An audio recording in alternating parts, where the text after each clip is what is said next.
The front door swung open with a violent creak. Lightning flashed as she stepped inside, calling her sister-in-law's name no answer. A crash echoed from the kitchen, and then silence. She rushed forward, only to stumble against the lifeless body sprawled on the cold floor, eyes wide in terror. Papers were scattered, a glass shattered, and blood trailed toward the hallway. Suddenly, footsteps behind her, her younger brother appeared, breathless, shirt stained, hands trembling. "It's not what it looks like," he stammered. But what filthy truth was hidden behind those words, and how far would family ties stretch before justice demanded the truth? If you want to know what happens next, stay with me until the end of the video. Don't forget to hit the subscribe button on Justice Voice and turn on the notification bell. That way, every thrilling and surprising story will always reach you. The rain was falling hard over Savannah that night, a steady, merciless downpour that rattled the shutters of old houses and turned the cobblestone streets into rivers of reflection. Caroline Mitchell tightened her coat around her shoulders as she pulled her car to the curb outside her brother's home. The yellow glow of a porch light cut a thin slice through the darkness, flickering faintly as if it, too, were weary of holding on against the storm. Caroline had been on the force long enough to recognize when something didn't feel right.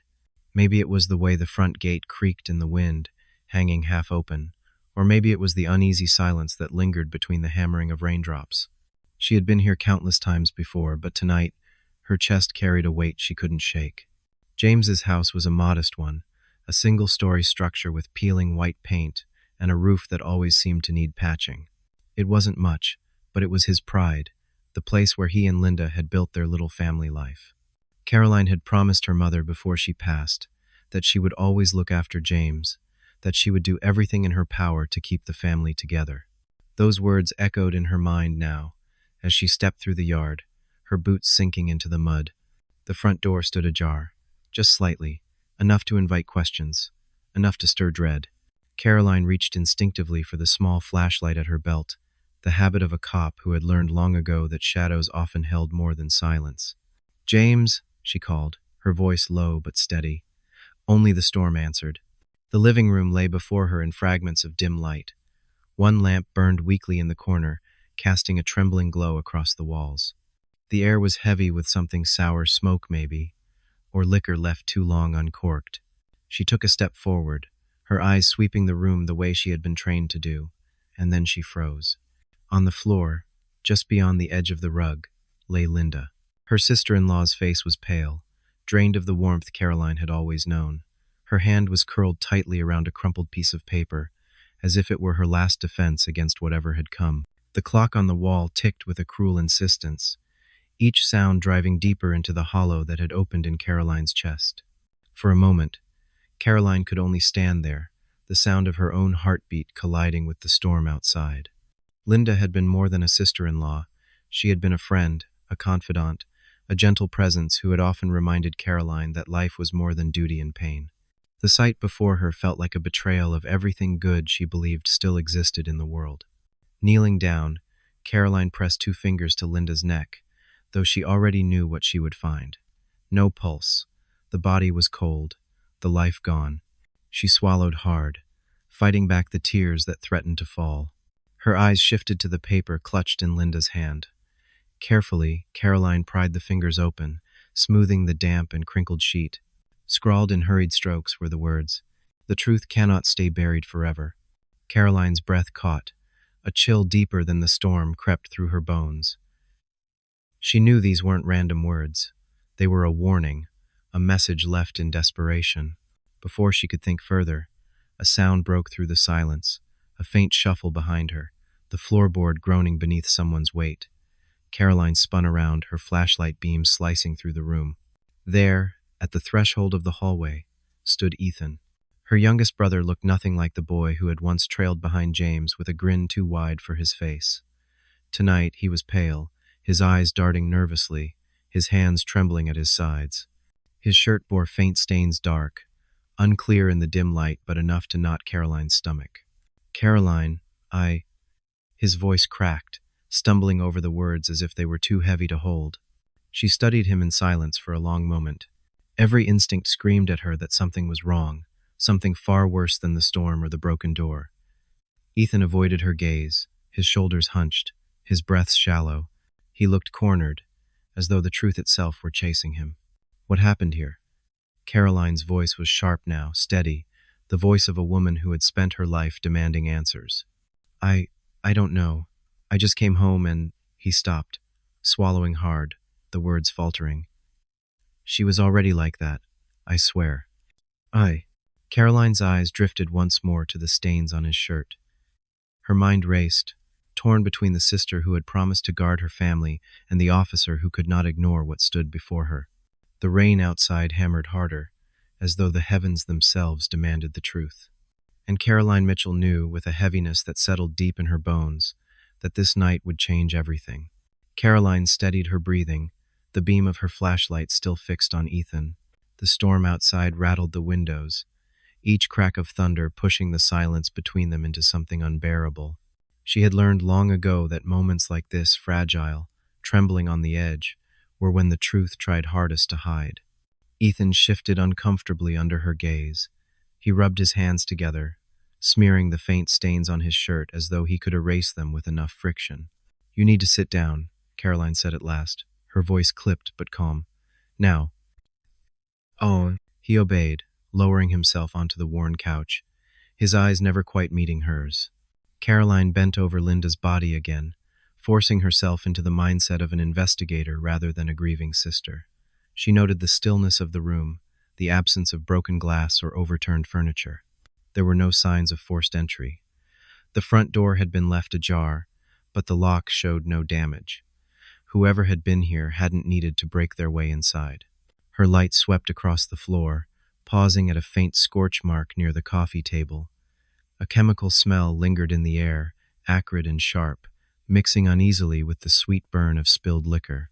It reminded her of gunpowder. She turned to Ethan again. Where's James? Her brother's name seemed to jolt him, as though the question were a blow. He's at the shop, I think. He was working late. Caroline's jaw tightened. James often threw himself into the auto shop whenever debts weighed heavy on his shoulders. But tonight, his absence gnawed at her. And you? She pressed. Why are you here alone? Ethan hesitated, his eyes darting toward the hallway, as if the answer might be hiding there. I came by to check on Linda. I just wanted to make sure she was okay. Caroline studied him, the way his hands trembled, the way his voice wavered. He had never been good at lying. As children, she could always tell when he was spinning a story. His eyes gave him away. Tonight, they screamed of something darker than a childish fib. You expect me to believe that? She asked quietly. His lips parted as if to argue, but no words came. Caroline rose to her feet, circling the room. Her flashlight landed on a half-empty glass of bourbon on the coffee table, the liquid trembling with each clap of thunder. Next to it lay an ashtray, the smoldering butt of a cigarette still faintly glowing. Linda had never been a smoker. She pulled a pen from her coat pocket and used it to lift the cigarette butt, dropping it into a plastic evidence bag she always kept on her. Some habits from the job never left her, even when she wasn't officially on duty. Her eyes fell to the crumpled note again, the words written in Linda's shaky hand. The truth cannot stay buried forever. Caroline's mind churned. What truth? Why tonight? And why was Ethan here before anyone else? Tell me the truth, Ethan, she demanded, her voice sharper now. What do you know about this? I told you nothing, he blurted too quickly. His voice cracked, and his hands clenched into fists. I found her like this. I didn't hurt her. Caroline's stomach tightened. He sounded less like a man proclaiming innocence, and more like one begging to be believed. A loud crack split the night, as lightning illuminated the room in white. For a moment, Caroline saw Ethan's face clearly drained, haunted, stained with something he could not wash away. She moved closer, crouching in front of him. Then explain this. She tapped the stain on his shirt. He flinched. It's paint, from the shop. Don't lie to me. Her voice dropped, heavy with authority. Is it Linda's blood? Ethan's eyes filled with tears. He shook his head, but his silence screamed louder than denial. Caroline stood, her mind a storm of its own. She wanted to believe him, wanted desperately to cling to the boy she remembered, Ethan, trailing behind her and James, his laughter echoing in the yard. But the man before her was not that boy. The man before her was hiding something.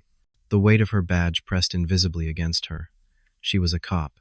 More than that, she was her mother's daughter, sworn to protect both her family and the truth. She walked to the window, peering out at the rain-slicked street. The world outside seemed eerily quiet, as though the whole town held its breath. Her thoughts turned briefly to Linda. She remembered the last conversation they'd had, just a week ago. Linda had mentioned strange phone calls late at night, whispers she couldn't quite make out before the line went dead. She had brushed it off as prank callers, but Caroline now wondered if it had been more a warning, a shadow creeping closer. Behind her, Ethan muttered, "You don't understand." Caroline turned sharply. "Then help me. Make me understand." He buried his face in his hands. They wouldn't let her live. She knew too much. Caroline's blood ran cold. "Who?" He didn't answer at first. The storm filled the silence, thunder rolling like distant drums. Finally, his voice came muffled and broken. "Them. The people I got mixed up with." Caroline felt the floor shift beneath her. She had suspected, but hearing it aloud was like a blade to the chest. Ethan had been in trouble before speeding tickets. Minor scraps, but never anything like this. "What people?" she pressed, her tone low and controlled. He lifted his head, eyes red and wet. "You don't know what they're like, Caroline. They don't forgive. They don't forget." "How?" The name hovered on her tongue before she even asked. "Marcus Bell?" Ethan flinched. That was all the confirmation she needed. Caroline clenched her fists at her sides. Marcus Bell had haunted Savannah for years, a shadow figure whispered about in bars and alleys, a man whose reach seemed endless. Drugs, gambling, disappearances, his name sat like poison in the mouths of those who dared speak it. And now, it seemed, her own family had been tangled in his web. She felt a wave of grief for Linda, who had stumbled onto this truth, who had tried to do the right thing and paid the price. Caroline moved to the phone on the wall, her hand hovering over the receiver. Part of her wanted to call it in immediately, to bring every uniformed officer in the county down on this house. But another part hesitated. She knew Sheriff Hayes too well, knew how quick he was to silence anything that might stain Savannah's reputation. If Marcus Bell's name came up, Hayes would bury it before sunrise. She turned back to Ethan. "Did you kill her?" His face twisted with anguish. "No. I swear, Caroline, I didn't. But if they find out I talked to you, if they know I even hinted at their names, they'll kill me too." Caroline stepped closer, her eyes hard. "Then you'd better decide what matters more, your life or the truth." The room fell quiet again, save for the relentless ticking of the clock. Each second seemed to push them both closer to a line they could never uncross. Caroline looked down at Linda one last time, her heart heavy. She could almost hear her mother's voice, soft but stern. Keep this family together. Protect them. But how could she, when the family itself was the crack in the foundation? The storm raged on, and Caroline knew this was only the beginning. The storm eased just enough to allow the sound of tires crunching against the gravel drive. Caroline stiffened, instinct pulling her back into the rhythm of a cop on duty. She crossed the room in quick strides and peered through the thin curtains. A cruiser's headlights cut through the rain, casting long beams across the porch. Sheriff Douglas Hayes stepped out, his hat pulled low against the drizzle, his coat collar turned up. His broad frame moved with the certainty of a man who believed he owned every shadow in Savannah. Caroline had worked alongside him for years, knew the reputation he carried steady, well-liked, always with a word of reassurance for townsfolk, but she also knew what lay beneath the polished veneer. Hayes cared less about truth and more about control. Ethan shifted uneasily on the couch. Caroline shot him a look that silenced any words before they could form. Moments later, Hayes filled the doorway, rain dripping from his hat. His eyes swept the room in a single pass, lingering on Linda's still body, on the crumpled paper in Caroline's hand, on Ethan's pale face. "Well," he drawled, his voice low and deliberate, "this is a damn shame." Caroline stood tall. "We need to secure the scene, Sheriff. There are too many inconsistencies here." Hayes nodded, though his expression carried no urgency. He stepped further in, the floor creaking beneath his boots. "I'll handle it, Caroline. Why don't you take a breath? You're too close to this." Her jaw tightened. She had expected this. His first move would be to edge her out, to remind her that blood ties clouded judgment. But she wasn't about to hand over the truth like a trinket. "With all respect," she said evenly, Linda was my family. That doesn't mean I can't do my job. Hayes's gaze flicked to Ethan, then back to her. Sometimes the best thing we can do for family is keep them out of the spotlight. You don't want the town talking about Mitchell Blood being tied up in this. Caroline felt the warning in his words. He wasn't just protecting the town's image. He was protecting something larger, something darker. The note in her hand, she pressed, holding it up. She knew something. She wrote this for a reason. Hayes's eyes narrowed slightly before he let out a long sigh. A suicide note, maybe. People write strange things when they're desperate. Oh, that's not what this is, Caroline snapped. There's no weapon, no forced entry. Ethan was here before I arrived. Careful, Hayes interrupted, his tone heavy. That's your brother you're pointing at. Caroline turned to Ethan, who shrank under the weight of the sheriff's eyes. Hayes didn't need to say more. His presence was enough to remind Ethan of where power in Savannah truly rested. Caroline crossed her arms. Then you tell me, Sheriff. Who benefits from silencing Linda? Hayes moved closer, lowering his voice until only she could hear. You and I both know there are things better left untouched. You dig too deep, you'll find nothing but trouble, and trouble doesn't just end with you. The meaning struck hard. Hayes was warning her that this wouldn't stay in the Mitchell house. If she pressed forward, the ripple would consume James, Ethan, maybe even the last fragments of family she had left. Still, Caroline's heart pounded with defiance. She had promised her mother more than family loyalty. She had promised to live in truth. She steadied her breath. Then let trouble come. Hayes's smile was thin, humorless. Stubborn, just like your mother. He straightened, raising his voice enough for Ethan to hear. We'll keep this quiet for now. No need to draw attention until we're sure what happened. Ethan looked as though relief and fear battled inside him all at once. Caroline, however, felt a chill settle into her bones. Keep this quiet, was Hayes's way of saying bury it. The sheriff motioned for his deputy outside to come in, a young man named Collins who looked barely out of the academy. Collins glanced nervously at the scene, waiting for orders. Take statements, Hayes said, though his eyes stayed fixed on Caroline. Then get the body to the coroner. Caroline stepped forward. No, not until we've documented everything properly. There's evidence here, burn marks, the smell of powder, the cigarette that isn't Linda's. If you move her too soon, Hayes cut her off with a look so sharp it could slice stone. You questioning my authority, Officer Mitchell? The title stung. She wasn't just an officer.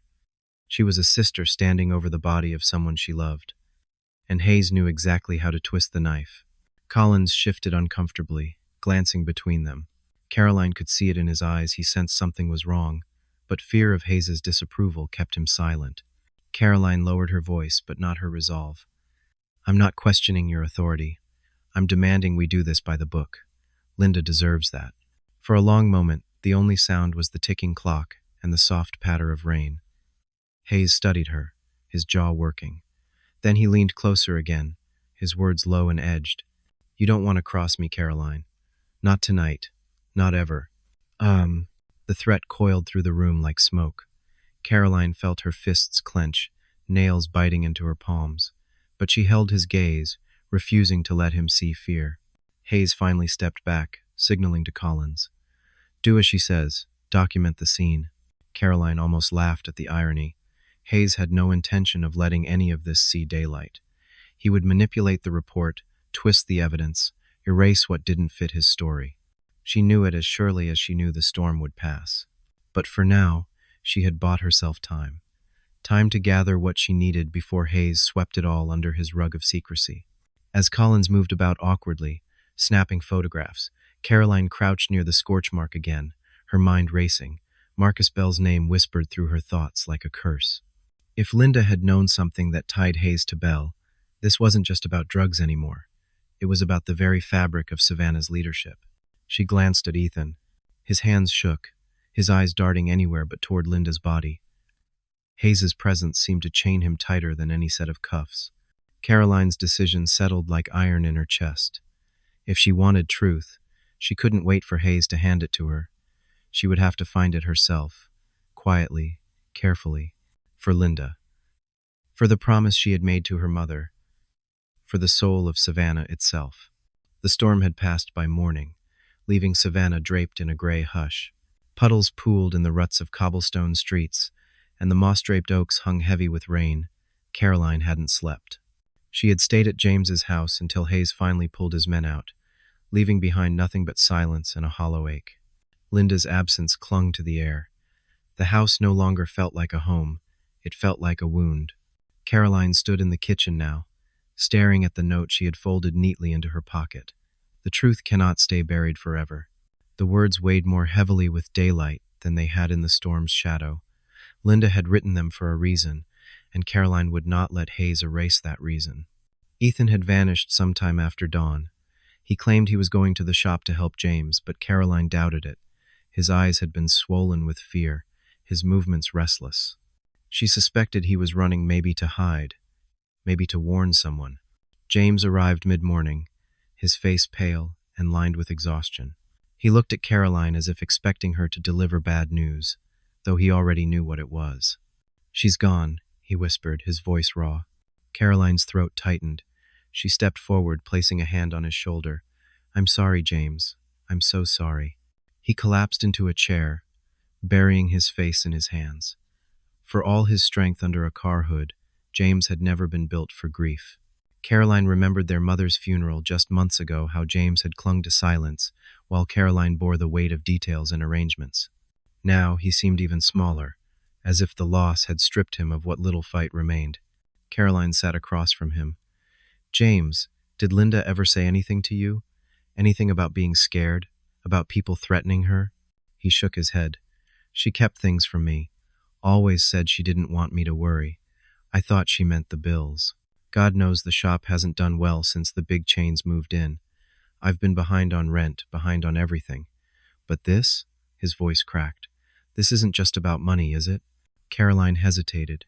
She had never lied easily, but now she felt the temptation to tell him the full truth, that Ethan was tangled with Marcus Bell, that Linda had died for knowing might shatter him beyond repair. But silence was another kind of betrayal. "James," she said softly, "Ethan is in trouble, the kind you can't ignore. He's been mixed up with people who use fear like currency. Linda found out. That's why she—" Her voice trailed, unable to force the word. James lifted his head slowly. His eyes, bloodshot and hollow, searched hers. "Tell me you're wrong." Caroline wished she could. He leaned back, staring at the ceiling as if answers might be written there. "I tried to look after him, you know. After Mom passed, I thought I could keep him straight.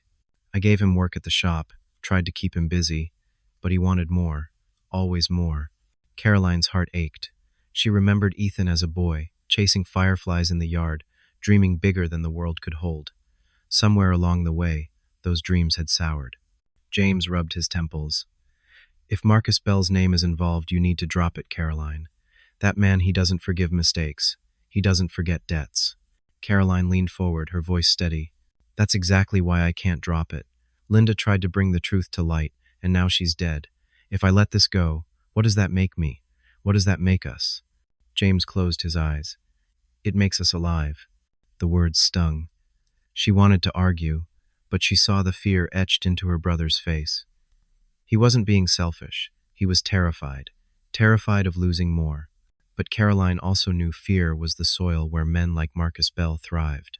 Later that afternoon, she drove across town to the edge of Savannah's industrial district. The air smelled of oil and salt water, the docks lined with warehouses that had long since become skeletons of trade. She parked near an old brick building, its windows boarded, its door spray-painted with tags. This was where Whispers said Marcus Bell did business when he wanted to remind people he was untouchable. Caroline didn't intend to walk in guns blazing. She wasn't here as a cop. She was here as a shadow, listening, piecing threads together. She waited in her car, observing. Men came and went thick-necked. Jackets pulled tight despite the lingering humidity. Trucks pulled up, lingered, then rolled away lighter than they had arrived. Every movement told her this was more than rumor. Her eyes drifted to the back alley, where two men exchanged envelopes.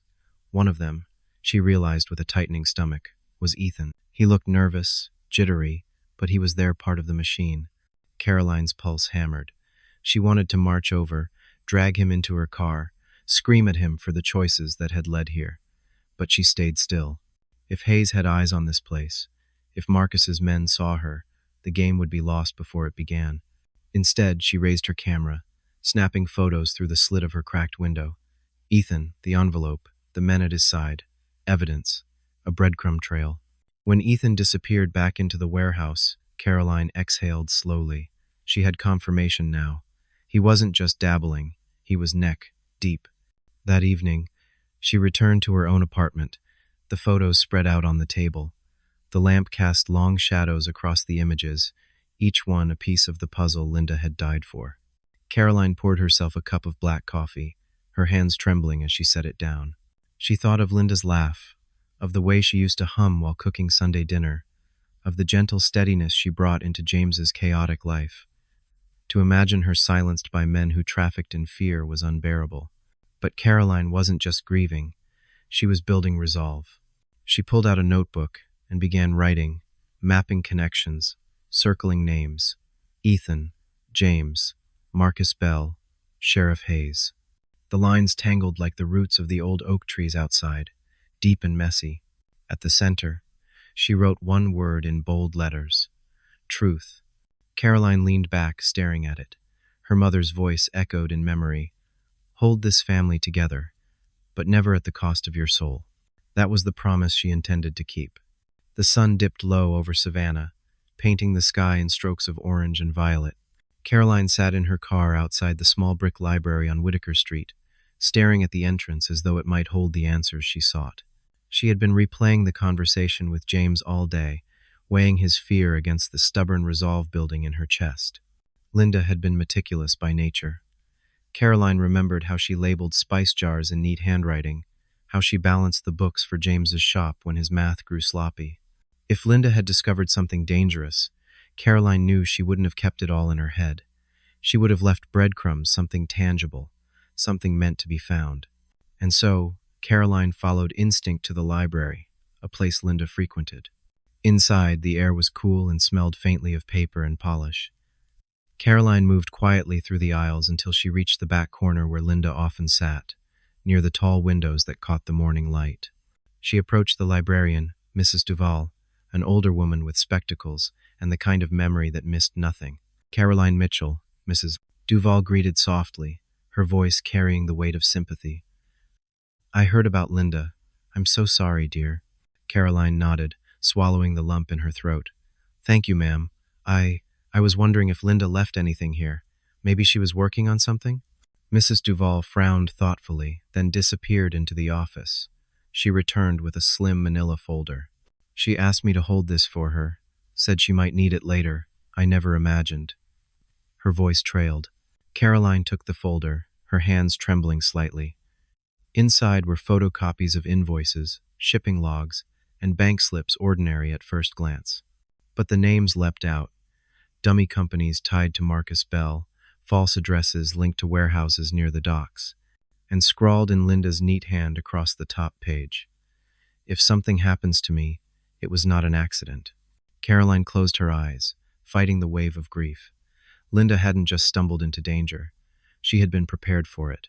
She thanked Mrs. Duval and left quickly, tucking the folder beneath her coat. The air outside felt heavier now, as if even the streets understood the risk she carried.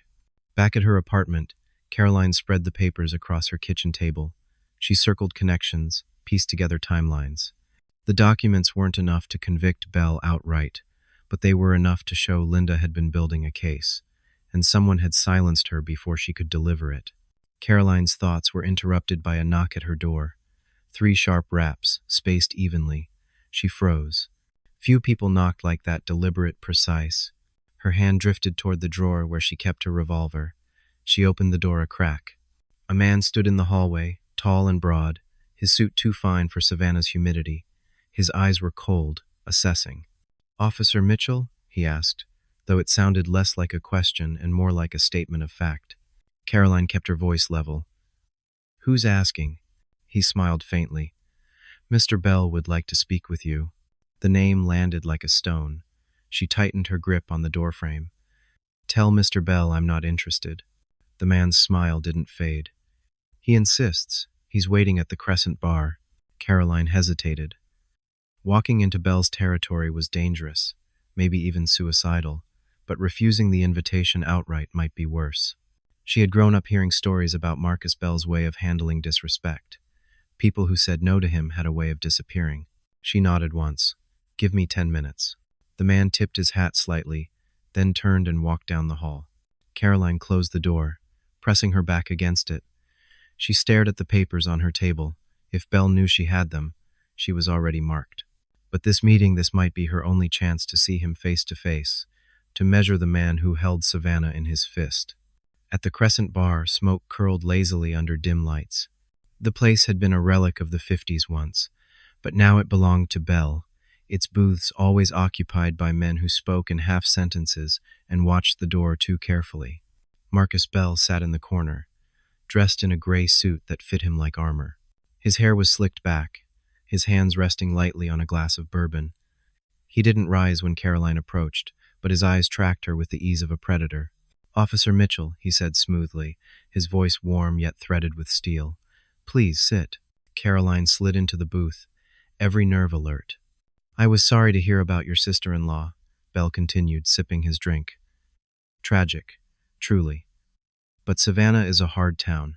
Bad things happen to good people." "Actually," Caroline held his gaze. "And sometimes those bad things are arranged." Bell's smile widened, but his eyes remained cold. "Straight to the point. I like that." He leaned forward, lowering his voice. "Linda was curious. Too curious. She looked where she shouldn't have. I warned her. People who dig too deep often find the ground giving way beneath them." Caroline's pulse pounded, but she kept her tone steady. "And what about Ethan?" Bell chuckled softly. "Your little brother wanted opportunity. I gave him work. Better than watching him rot in your brother's failing garage. He owes me, and debts must be paid." Caroline's fists clenched beneath the table. "If you're responsible for Linda's death—" "Careful," Bell interrupted smoothly. "I'm responsible for keeping Savannah balanced. Everyone plays their role." Linda stepped out of line. "You two are dangerously close." The threat hung heavy in the smoke. Caroline forced herself not to look away. "I don't scare easy," she said quietly. Bell studied her for a moment, then leaned back, laughing softly. "You've got fire, officer, just like your mother. But fire can burn down more than you intend. Remember that." He rose from the booth, signaling the meeting was over. "Go home, grieve. Leave the rest to those of us who understand the game." Caroline remained seated as he walked away, her heart hammering. She had looked into the eyes of the man who had orchestrated Linda's death, who held Ethan's future like a coin between his fingers. But instead of fear, a deeper resolve settled in her bones. If Marcus Bell thought she would back down, he had underestimated the Mitchell bloodline. The following days bled into each other, Savannah cloaked in the damp chill that lingered after the storm. Caroline moved carefully through the city, her badge tucked away, her steps deliberate. Officially, she was on leave. Unofficially, she was chasing shadows. Each night she returned to her apartment with scraps of evidence, photographs, copies of shipping manifests, whispered names gathered from frightened dockworkers who spoke only when assured their words would vanish with her. Slowly, she was weaving together the fabric Linda had begun, but every thread seemed to knot tighter around Marcus Bell. Still, Caroline knew evidence alone wouldn't be enough. Not in Savannah. Not when Sheriff Hayes sat in the highest chair pulling the strings. On the third evening after her meeting with Bell, Caroline walked back to her car in the fading light of Bay Street. Her hands were full with a folder of notes she'd copied from city archives permits that traced false businesses back to Hayes's office. She slid into the driver's seat, her nerves taut. A voice spoke from the back seat, low and steady. "You're digging too deep, Caroline." Her stomach clenched. She turned slowly, her hand brushing against the grip of her revolver. Sheriff Hayes sat there in the shadows, his hat tilted forward, his face half hidden. Caroline's jaw tightened. Breaking into an officer's car isn't much of a lawman's move. Hayes smirked. "Neither is going behind your sheriff's back. You think I don't see what you're doing? You think Bell doesn't tell me when one of my own starts poking around his business?" Caroline forced herself to stay calm. "If you're in bed with Bell, you're not a sheriff. You're a traitor." Hayes's eyes hardened, though his tone stayed quiet. "Careful with words like that. Savannah runs on balance. Bell provides it. Without him, this town tears itself apart." You think locking him up will make people safer? No, it'll leave a vacuum, and vacuums get filled by worse men than him. Caroline shook her head. That's just an excuse. Linda died because she tried to shine a light on the truth, and I won't let her death be buried under your idea of balance. Hayes leaned closer, his face inches from hers. Then you'll end up like her. The words chilled the air in the car. Caroline gripped the steering wheel, steadying herself. You can threaten me all you want, she said quietly, but I'm not afraid of you. Hayes let out a slow chuckle, tapping the brim of his hat. Oh, I don't need you afraid, Caroline. Fear is for the weak. I just need you smart. And smart people in this town learn when to shut their mouths. With that, he opened the door and stepped out, disappearing into the savannah dusk, as if he had been no more than a shadow. Caroline sat frozen, her pulse pounding. She knew now, beyond doubt, that Hayes wasn't just complicit. He was Belle's shield. That night, she drove to James's house, needing to see her brother. She found him sitting on the porch, a cigarette burning low between his fingers. He rarely smoked, only when worry gnawed too deep. Hayes came to me today, James said before she could speak. His voice was weary, his eyes bloodshot. Told me to keep you quiet. Said if you don't stop, bad things will happen. Caroline's heart sank. James, you can't let him scare you. That's what he wants. James shook his head. You don't get it, Caroline. I've got debts I can't pay. Ethan's already neck deep with Belle. If Hayes and Belle decide to crush us, they can. You think the law will save us? You are the law, and even you can't stop them. Caroline sat beside him, the wood of the porch creaking beneath their weight. Maybe I can't stop them alone, but if I do nothing, then Linda died for nothing. Do you want that? James's shoulders sagged. I just want this family to survive. Caroline placed a hand on his arm, her voice softening. Survival isn't living, James. Linda knew that. That's why she fought. And silence stretched between them, broken only by the buzz of cicadas in the humid night. The front door opened, and Ethan stepped out. He looked thinner, his eyes ringed with sleeplessness. He froze when he saw Caroline, then glanced at James nervously.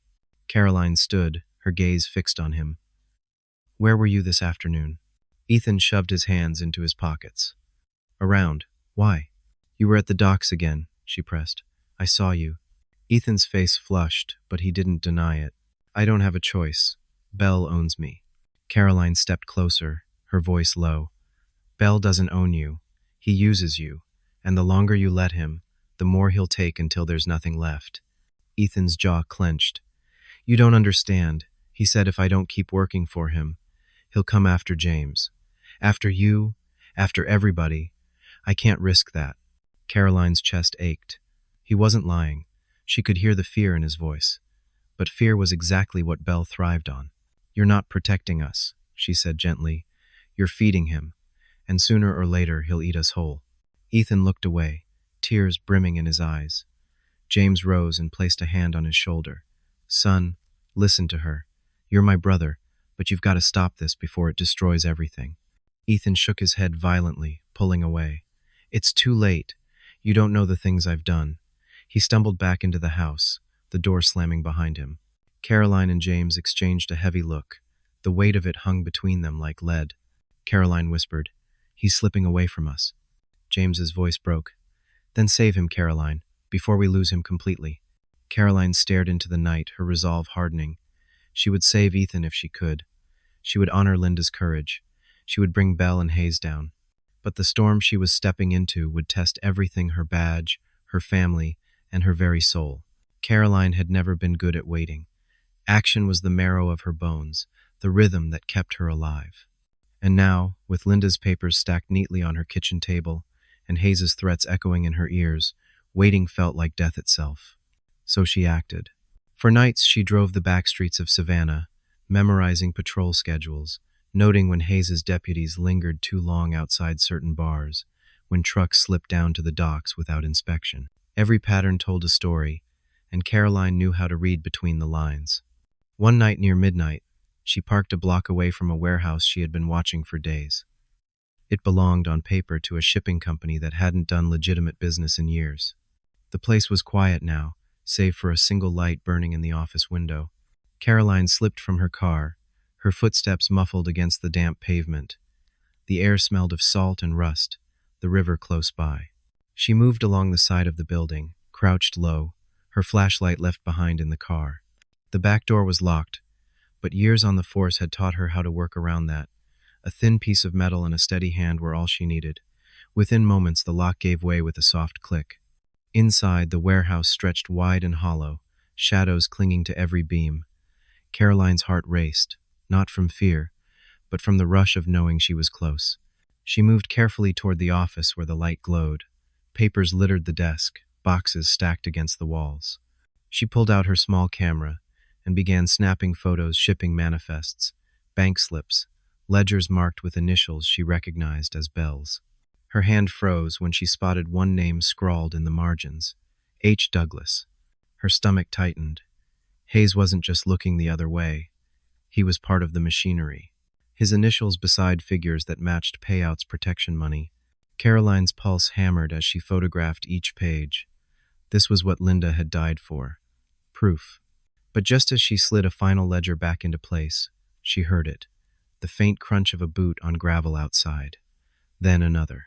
She killed the light instantly, pressing herself against the wall. The warehouse door groaned open, letting in a thin strip of moonlight. Two men stepped in, their voices low. Belle said someone's been sniffing around. Told us to check the place. Caroline's breath caught. She reached for her revolver, but she knew better than to fire now. A gunshot would bring more men, maybe Hayes himself. She waited, muscles coiled, as the men moved deeper inside. Their flashlights cut across the floor, sweeping dangerously close. When they veered toward the far end of the warehouse, Caroline seized her chance. She slipped out the office door and crept toward the side exit, her steps silent. Her hand found the cold handle just as one of the men's lights swung back. "Hey!" Caroline shoved the door open, sprinting into the night. Shouts erupted behind her, boots pounding in pursuit. She darted down the alley, weaving between crates, her lungs burning. Her car was half a block away. She reached it, fumbling with the keys, and threw herself inside. The engine roared to life. Tires screeched as she tore down the street, the shouts fading behind her.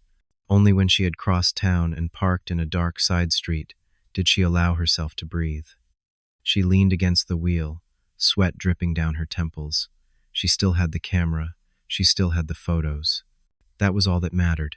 But the chase had confirmed something else. Belle knew. Her moves weren't just lucky guesses, they were being tracked. The next morning, Caroline walked into the precinct. She hadn't been there since Hayes told her to back off, but she needed to test a theory. She moved through the hallways, nodding at familiar faces, though many averted their eyes. Whispers followed her. News of Linda's death had spread, and with it, rumors of Caroline's defiance. At her desk, she slid open the top drawer. Empty. She frowned. She had left a folder there weeks ago, routine reports no one should care about. Now they were gone. She checked another drawer. The same. Someone had been through her things. Her suspicion deepened when she noticed the shift log pinned to the board. Her name was highlighted in red ink, an unusual mark. She traced the handwriting with her eyes. It wasn't Collins, the young deputy's careful script. It was heavier, deliberate.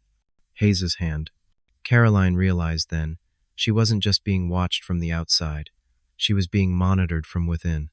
That evening, she sat in her car outside James's shop, waiting for him to close. When he stepped out, wiping grease from his hands, she waved him over. "James, I need you to listen," she said as he slid into the passenger seat. She pulled the camera from her bag and showed him the photos. "These are from one of Belle's warehouses. Look at the initials. Hayes is in this, up to his neck." James's eyes widened as he scanned the images. "My God, Caroline, if this is true." "It is true," she cut in. "And it means we can't trust the badge anymore. Hayes will bury this if he finds out I have it." James's hands trembled as he passed the camera back. "So what now? You can't take this to the station. You can't even tell half the men you work with." Caroline nodded grimly. "Which means I need to build this case outside their reach, and I need your help to keep Ethan from being swallowed whole while I do it." James swallowed hard, nodding. "I'll do whatever you need. Just don't get yourself killed." Caroline almost smiled, though it carried no joy. "I'll try." but as she drove home, headlights flashed in her rearview mirror. Too close, too steady. The car followed her for 6 blocks before peeling off into the night. Caroline tightened her grip on the wheel. She knew now, Hayes wasn't just watching, he was closing in. And if she slipped, even once, she wouldn't just lose the case. She'd lose her life. Caroline had always believed in the strength of her badge, in the simple creed that truth and persistence would eventually outweigh corruption. But the photographs in her pocket told another story, one where the sheriff himself was a partner to Savannah's darkest figure. The system she had served was poisoned. If she wanted justice, she needed someone outside of it. She thought of the names she could trust. Few came to mind. Most of her colleagues were either afraid of Hayes or loyal to him. But one name surfaced: Michael Hart, a reporter for the Savannah Ledger. He had a reputation for stubbornness, for chasing stories even when the city council wanted them buried. More importantly, Linda had once spoken fondly of him, calling him the last man in town with ink, still worth its weight. That night, Caroline found herself outside the Ledger's office. The building was old brick, its windows glowing faintly against the humid evening. She knocked softly, and after a moment, Hart himself opened the door. He was in his early 40s, with a rumpled shirt and ink-stained fingers. His eyes, sharp and restless, studied her with curiosity. "Officer Mitchell," he said, "I didn't expect you." Caroline lowered her voice. "Not officer, just Caroline tonight. Can we talk?" He stepped aside, ushering her into an office stacked with papers and coffee cups. The smell of stale ink and late nights filled the air. Caroline laid the photos on his desk. This is what Linda was working on before she died. Shipping records. Payouts. Hayes's initials. Hart leaned in, his brow furrowing as he examined them. "Good God. Hayes, are you sure?" "I took these myself," she said firmly. "I risked my life for them. And Linda, she died because she tried to bring this to light. I won't let her voice be silenced." Hart rubbed his chin, his eyes flicking to hers. "You realize what you're asking. If I print this without airtight evidence, they'll bury me and you before the ink dries." Caroline nodded. "That's why I'm giving you this. You're not tied to Hayes's chain of command. You can move in ways I can't. I need a partner." For a long moment, Hart said nothing. Then he leaned back in his chair, sighing. "You've got guts, Mitchell. I'll give you that, all right. I'll help. But we need more. Documents, witnesses. Something so strong even Hayes can't spin it." Caroline allowed herself a small breath of relief. It wasn't victory, but it was a foothold. As she left the Ledger, the night air pressed close around her. She felt watched, though the street was empty. Paranoia, she told herself, but in Savannah, paranoia was just another word for survival. The next morning, Caroline drove to James's house to check on him and Ethan. The garage doors of the shop stood open, the clang of tools echoing. James was beneath a car. Grease streaked across his arms. But something was off. A brick lay shattered against the porch, shards of glass from the window scattered across the floor inside. Caroline stepped over them, her heart pounding.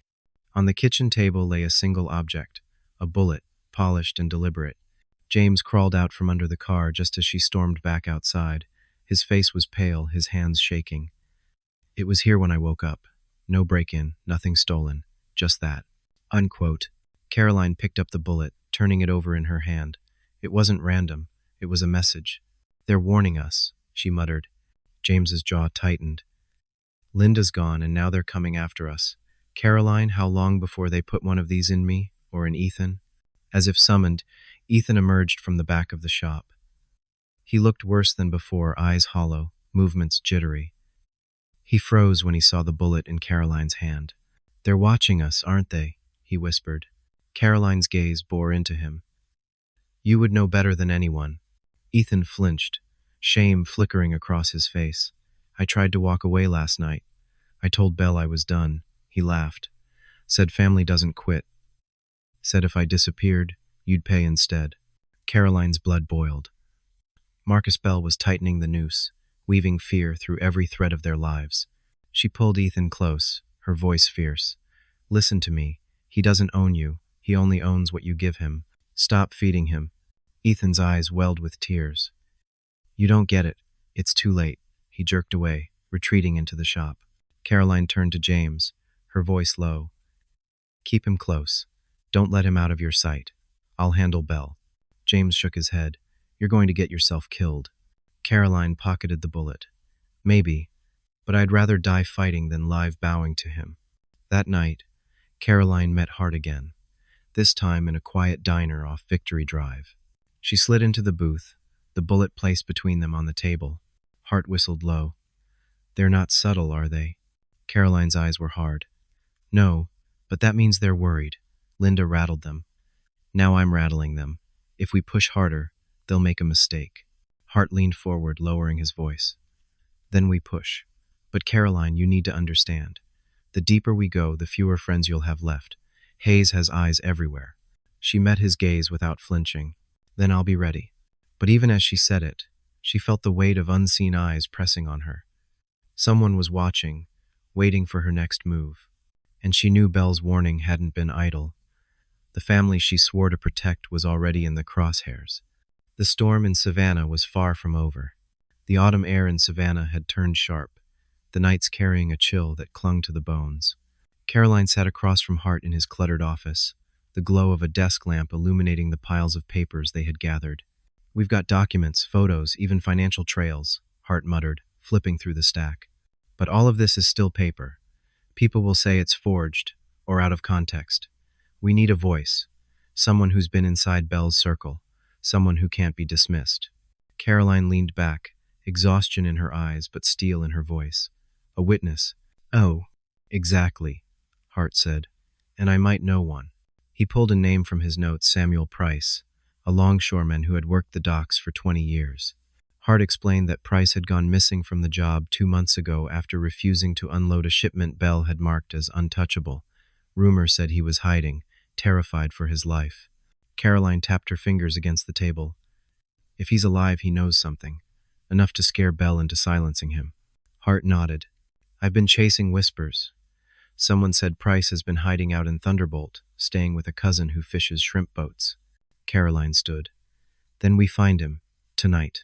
Thunderbolt was a small fishing community just east of Savannah, its docks lined with trawlers and its streets quiet after dark. Caroline and Hart drove in silence, the hum of the engine blending with the sound of the marsh wind outside. They found the cousin's shack at the end of a dirt road, the tin roof rattling softly. Caroline approached first, her badge tucked away but her revolver close at hand. She knocked twice. After a long pause, the door cracked open. A wary face peeked out. Samuel Price, Caroline asked. The man's eyes widened with fear. Who's asking? Hart stepped forward. Michael Hart, Ledger. We're here to help. Price hesitated, then opened the door wider, ushering them in quickly. His hands shook as he bolted the door behind them. Inside, the shack smelled of salt and wood smoke. Price looked older than his years, his beard unkempt, his eyes hollow. I shouldn't be talking to you, he whispered. Belle's men if they find me. Caroline interrupted gently. Linda Mitchell tried to stop Belle. She's dead now. You know what's at stake. Help us, and we can protect you. At the mention of Linda's name, Price flinched. Slowly, he sank into a chair. I saw things. Shipments coming in at night. Boxes that never went on any manifest. Drugs, guns. And Hayes, he was there. Met with Belle more than once. Took envelopes. Caroline's stomach tightened. Confirmation. Price rubbed his face. I tried to walk away. They said if I talked, I'd disappear like the others. I couldn't risk it. But I can't carry it anymore. Hart leaned forward. If you go on record, we can protect you. Federal protection. This story will explode beyond Hayes's reach. Price's eyes darted toward Caroline. Can you promise me that? Caroline held his gaze. I promise I won't let Belle silence you. Not like he silenced Linda. For the first time, she saw resolve flicker in Price's eyes. Then I'll talk. They arranged to meet again the following day, in a safer location where Hart could record his testimony. Caroline left the shack with a rare surge of hope. A witness could change everything, but hope was fragile in Savannah. When Caroline returned to James's house later that night, the sight that greeted her made her blood run cold. The garage was in shambles, tools scattered, glass shattered. James sat on the steps, his face bruised, his shirt stained. "Where's Ethan?" Caroline demanded, rushing to his side. James coughed, wincing. "They took him." Her heart dropped. "Who?" "Bell's men," James rasped. "They came in a black car. Said Ethan owed more than money. Said he belongs to Bell now. I tried to stop them, Caroline. I swear. But there were too many." Caroline's vision blurred with rage. Bell had escalated. Ethan wasn't just working for him anymore. He was a hostage, a pawn in Bell's game. James grabbed her hand, his eyes wild. "You've got to get him back. Please. He's still my brother." Caroline squeezed his hand, her jaw set. "I will. But you need to stay safe. They'll come back if they think they can break you." That night, Caroline sat in her car, staring at the river as moonlight rippled across the dark water. Ethan was slipping further into Bell's grip, and now his life hung on a thread Bell controlled. Her phone buzzed. A blocked number. She answered. Bell's voice slid through the line, smooth and mocking. "You've been busy, Officer Mitchell, poking around my warehouses, talking to my people. And now you've taken an interest in Samuel Price. Dangerous hobby." Caroline's grip tightened on the phone. "Where's Ethan?" Bell chuckled. "Safe. For now. He's learning his place. You see, Caroline, family is leverage, and you've given me plenty." Caroline's voice was ice. "If you hurt him, then what?" Bell interrupted. "You'll come storming into my house with your little revolver? No. You'll keep playing by my rules. Because if you don't, I'll send what's left of your baby brother back to you in a box." The line went dead. Caroline sat frozen, fury coursing through her veins. Bell had made his move, and now every step she took would risk Ethan's life. But she also knew one thing. Bell had shown his fear.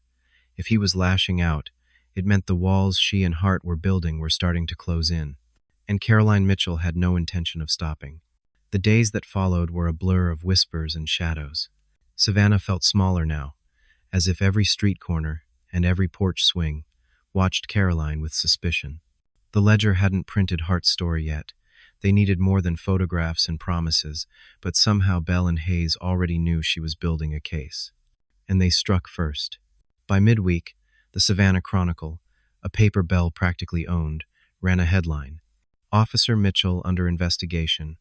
Connections to illegal activity." Caroline stood in line at a corner store when she saw it, her own name in bold, beneath a photo of her walking out of James's shop. The article accused her of protecting Ethan's criminal dealings, of fabricating evidence against respected community members. It was a smear, twisted from fragments of truth into a weapon. The clerk behind the counter glanced at her nervously. Another customer muttered something about dirty cops. Caroline clenched her jaw, paid for her coffee, and left without a word. When she returned to her apartment, Hart was waiting. He held a copy of the paper in his hand. "They're trying to burn you before you burn them," he said grimly. Caroline tossed her keys on the table. "It's working. People believe what they read." Hart shook his head. "Not everyone, but it does mean we have to move faster. Price is ready to testify. I can record his statement tomorrow." Caroline sank into a chair, running her hands through her hair. "Tomorrow might be too late. Bell's already got Ethan. If I push harder, he'll use my brother as a shield. If I pull back, Price loses his chance and Linda's death stays buried." Hart leaned across the table. "This isn't about choosing, Caroline. It's about finding a way to do both. Protect Ethan and get the truth out. You can't let Bell dictate the terms." Caroline looked at him, frustration and fear warring inside her. "That's easy to say when it's not your brother." Hart didn't flinch. "It's not easy to say at all. But if you stop now, then Bell wins twice. He keeps Ethan, and he keeps Savannah in chains." Caroline closed her eyes, hearing Linda's voice in memory. The truth cannot stay buried forever. That night, she drove to James's house again. He met her at the porch, his face drawn tight. "They've been here," he said. "Men in suits. They asked about you. Said you're dangerous now, that you're dragging us down with you." Caroline swallowed hard. "Bell's spreading lies. Hayes is backing him. Don't believe it." James shook his head. "It doesn't matter if I believe it. The neighbors do. Folks are starting to look at us like we're poison. I can't protect Ethan from the whole town." Caroline placed a hand on his shoulder. "You don't have to. I'll get him back. But you need to stay strong, James. Don't let them scare you into silence. His eyes brimmed with helplessness. Caroline, you can't fight everyone. Maybe not, she whispered, but I can fight enough to make a difference. The next evening, Caroline met Hart at a safe house outside the city limits, a small cabin owned by one of his trusted contacts. Samuel Price was there, pale but resolute, ready to record his testimony. Hart set up a small camera, the red light blinking as Price began to speak.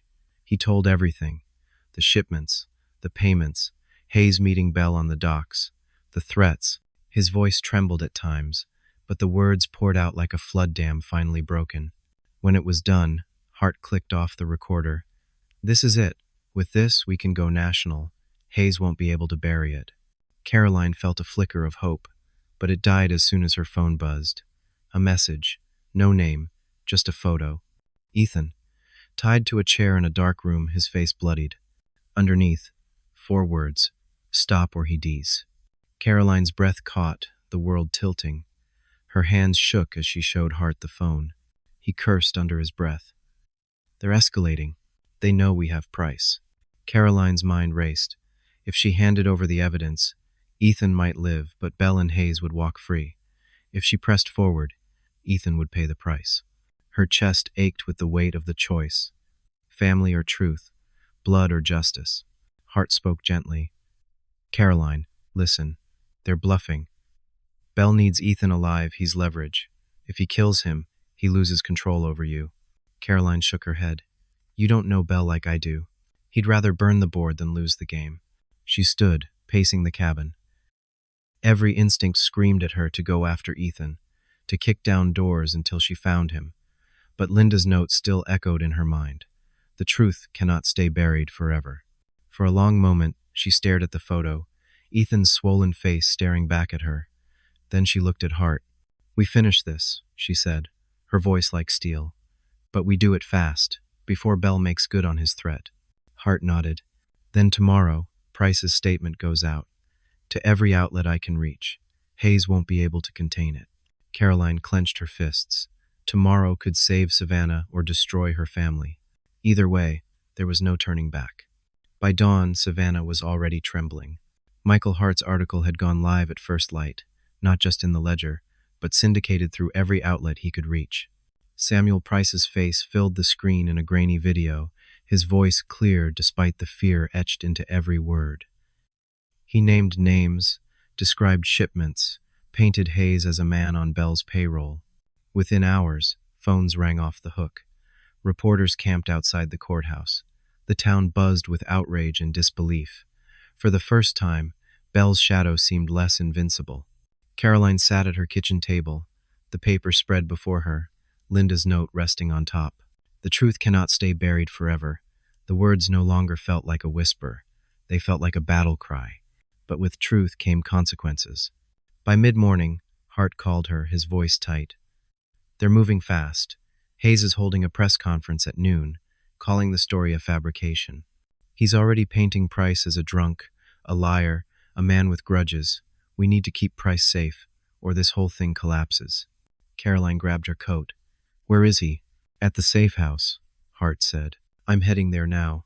The safe house cabin sat quiet among the pines, the air heavy with the smell of damp earth. Caroline pulled up just as Hart's car rolled in. Together they stepped inside. Price sat at the table, his hands wrapped around a mug of coffee, his eyes darting nervously. It's everywhere, isn't it? He asked. Caroline nodded. And that means you're a target. Bell won't let this go unpunished. Hart placed a reassuring hand on Price's shoulder. We'll keep you safe. Federal agents will take over soon. Just hang on. But Caroline's instincts buzzed uneasily. The woods were too still.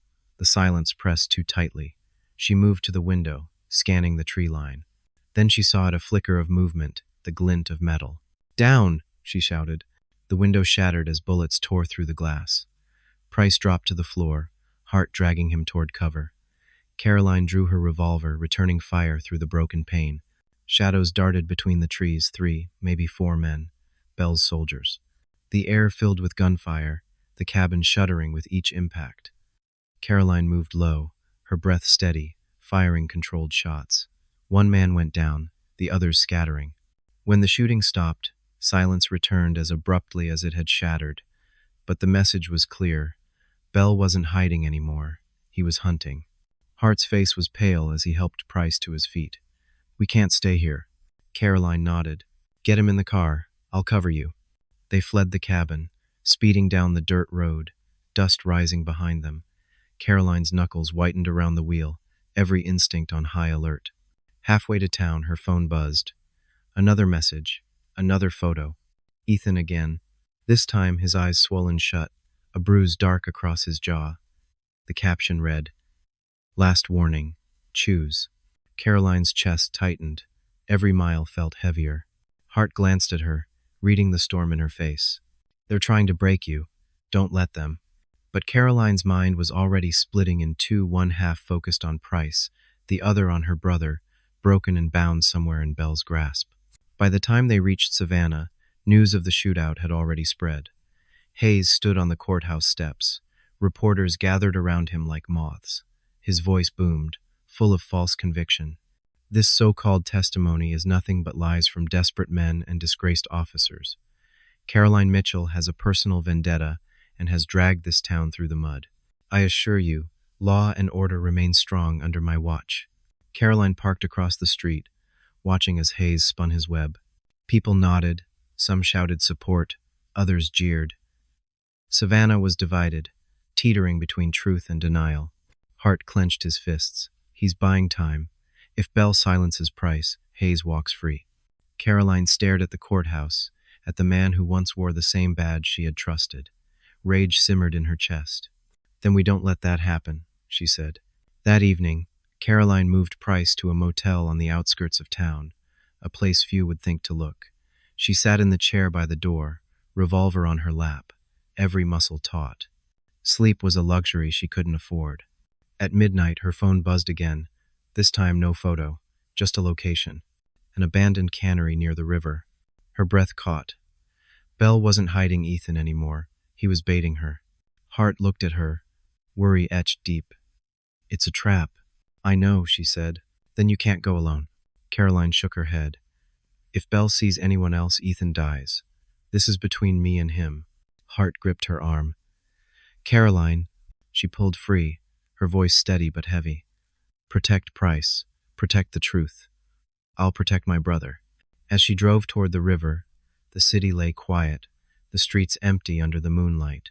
She felt the weight of every choice pressing down on her, the badge she carried, the family she swore to save, the truth Linda had died for. The cannery loomed ahead, its rusted frame silhouetted against the water. Caroline parked, her revolver steady in her hand, her heart steady in her chest. Inside those walls, Ethan's fate waited, and so did Bell. Caroline stepped into the shadows, ready for the confrontation she had been moving toward since the night of Linda's death. The storm had finally reached its eye. The cannery loomed like a skeleton against the river, its rusted beams groaning in the night wind.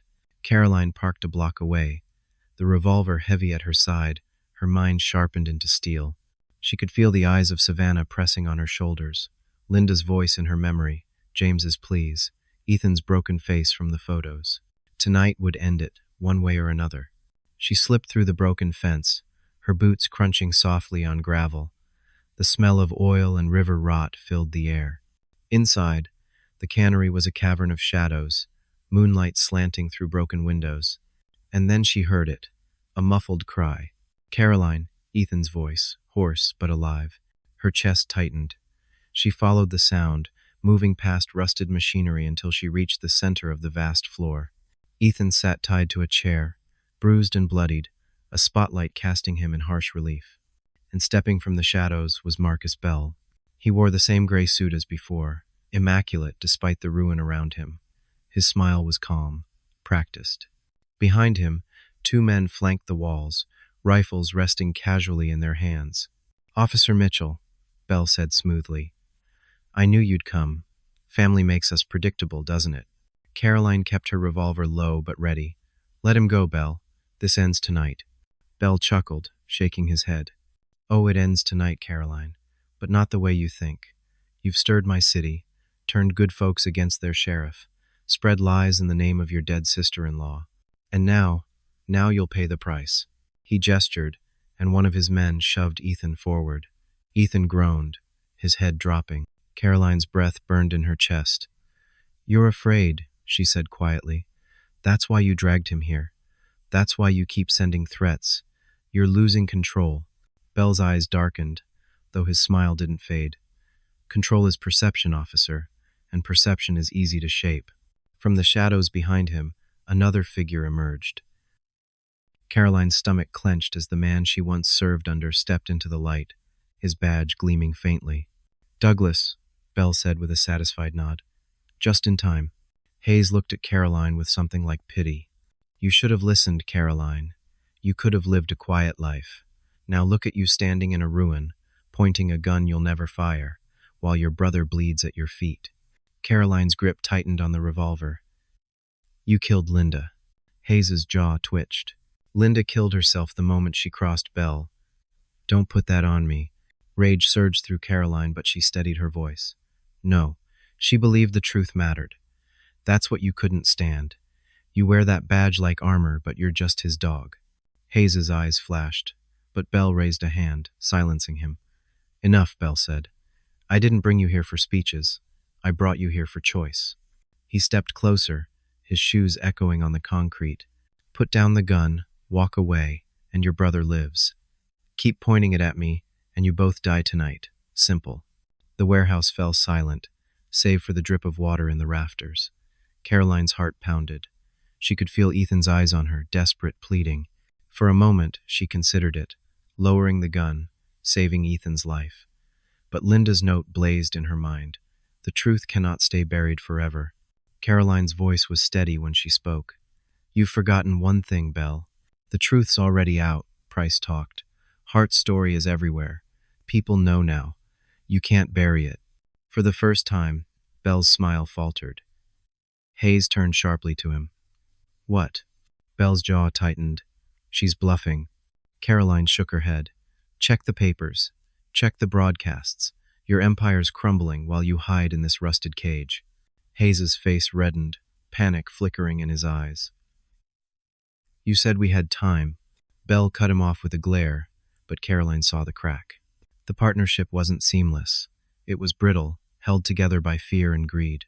She took a step forward, her gun rising. "This is your last chance, Belle. Let Ethan go. Surrender, or I'll end it here." Belle laughed, though it rang hollow. He snapped his fingers.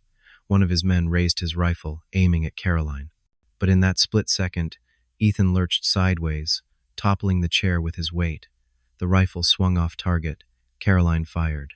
The shot echoed through the cannery, the gunman collapsing. Chaos erupted. Hart's voice rang out from the doorway. "Caroline!" as he and two federal agents stormed in, weapons drawn. Belle cursed, ducking behind a pillar, firing wildly. Hayes scrambled, shouting orders that no one followed.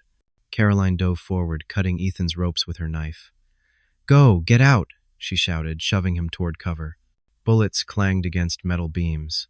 Hart's agents returned fire, driving Belle's last gunman to the ground. Hayes stumbled backward, his hands raised, sweat streaming down his face. "It wasn't me. It was him," he screamed, pointing at Belle.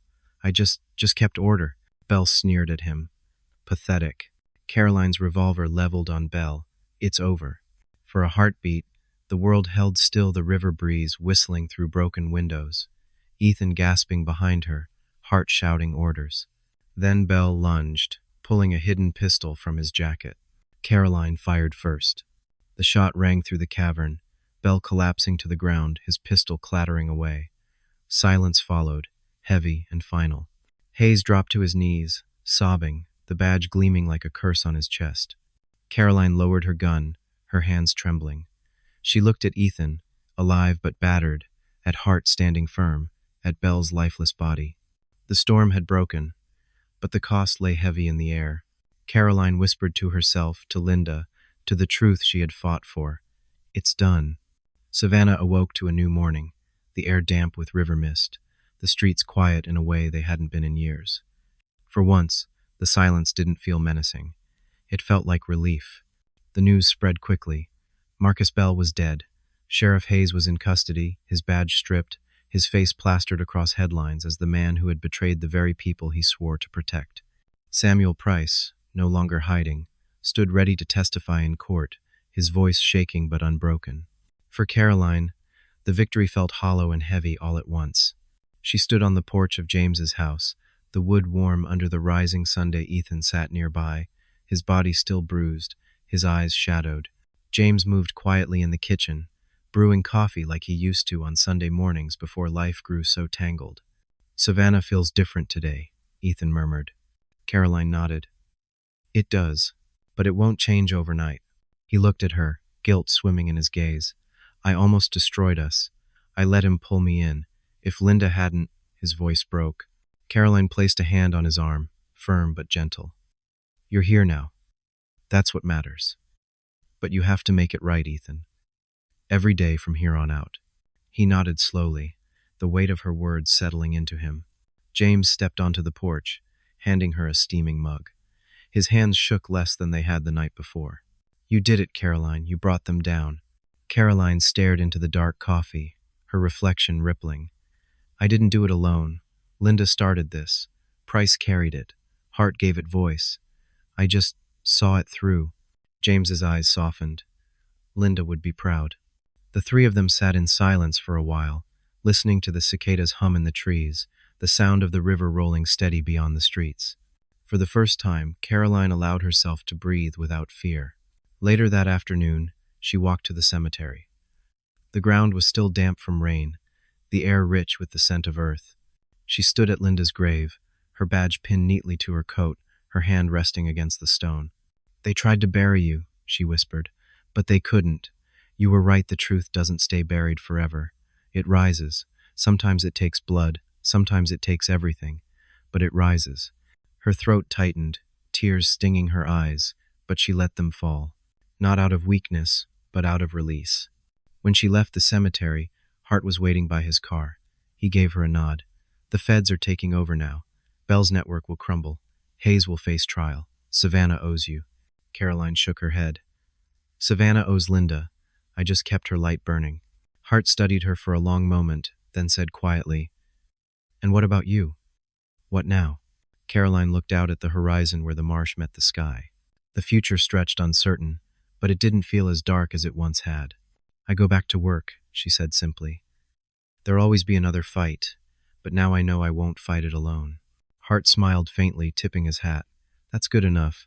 As the sun sank over Savannah, casting golden light across the moss-hung oaks, Caroline returned home.